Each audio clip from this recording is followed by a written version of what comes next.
Сәлеметсіздер ме оқушылар?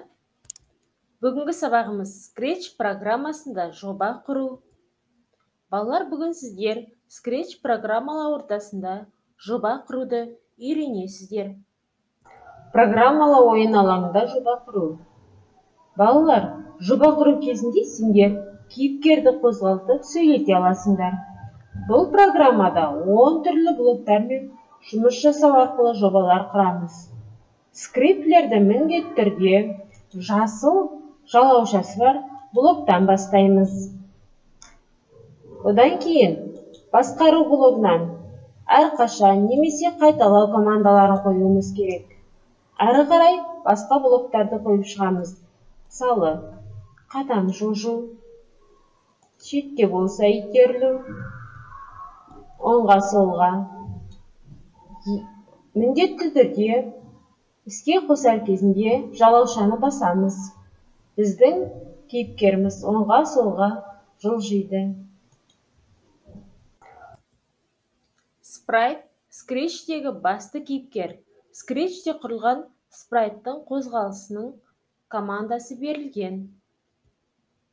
Балалар, мысықты қалай қозғалысқа келтіреміз? Скриптерді алдыңғы суретте берілген команда бойынша орналастыр. Нәтижесі кейіпкеріміз мысық сахнада жүреді. Назар аударамыз.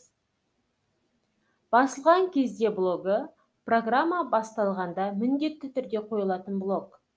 Әрқашан блогы программаны тоқтатпай жүргізу үшін пайдаланатын блок. Бұл жердегі жалауша белгісі программаны іске қосу батырмасы. Тоқтату белгісі программаны тоқтату батырмасы. Үлкейту дайын болған жобаны толық экранда көру. Балалар, енді дәптермен жұмыс жасаймыз. Бірінші тапсырма: блоктарды сәйкес түстермен боя.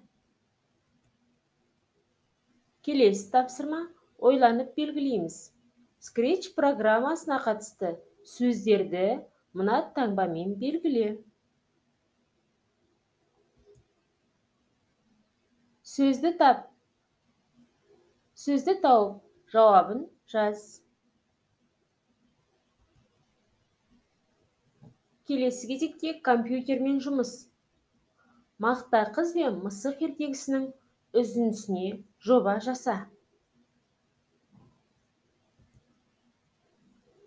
Ол үшін Scratch программасын іске қос. Ертегіге байланысты фонды интернеттен таңда. Оқиғалар блогынан басылғанда командасын таңда. Қозғалыс блогынан мына командаларды орналастыр. Келбет блогынан сәлемде командасын жалға.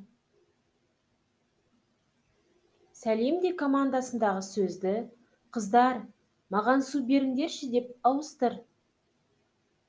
Жалауша батырмасын басып жобаны тексер. Мақта қыз бен мысық ертегісінің үзіндісіне жоба жасаймыз. Алдымен Scratch программасын іске қосамыз. Ертегіге байланысты фонды интернеттен таңдап аламыз.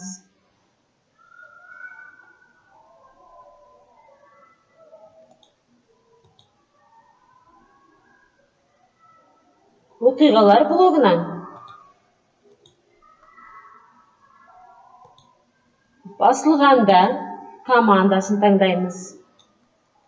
Және басқару блогынан әрқашанды таңдаймыз. Қозғалыс блогынан мына командаларды орналастырамыз.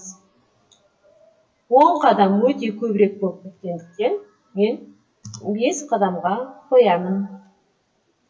Және шетте болса әрі итерілу, бұрылу стилінде оңға солға мән береміз. Сонымен бірге келбет блогынан сәлем деген сөзді қоямыз.